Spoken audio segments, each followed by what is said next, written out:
Frank Nweke gaba n'iru na anyị kwụghị n'azụ. Enugu steeti chọrọ ọganiru, nke a bụ nke anyị. Frank Nweke gaba n'iru na anyị kwụghị n'azụ. Enugu steeti chọrọ ọganiru, nke a bụ nke anyị. Onye ya na nwanne ya ụmụ ibe, nke a bụ nke anyị. Onye ya na nwanne ya ndị Enugu na Chiefogo. Frank Nweke bụ onye ndozi. Frank Nweke bụ onye ndozi. Ọ ga-eme Enugu ka ọ dị ọgọ, nke a bụ nke anyị.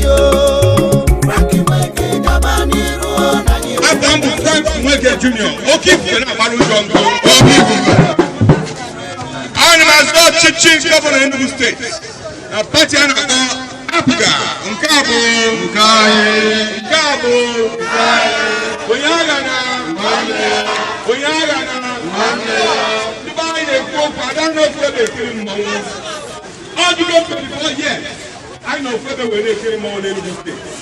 Ọ bụghị mmiri ọṅụṅụ ka anyị kirikiri ya. Ọ bụghị pensioners a na-akwụ salary ka anyị natara ya.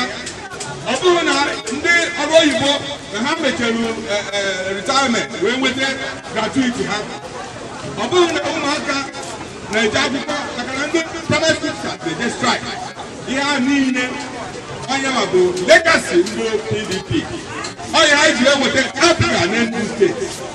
APGA bụ pati otu ọdịnegwu Ojukwu ọzọ Igbo ndụ ndị Igbo. APGA ka Peter Obi ji wee bụ onye n'ọrụ na Anambra steeti. Onye bụ pati anyị wetara na Enugu steeti. Onye agha na ebee ka a ga-ebinye aka? Ebee ka a ga-ebinye aka? Mama m ga-ebinye aka. Papa m ga-ebinye aka. Tụnyere Frank Nweke Junior, tụnyere APGA ebe sere ọkụkọ. APGA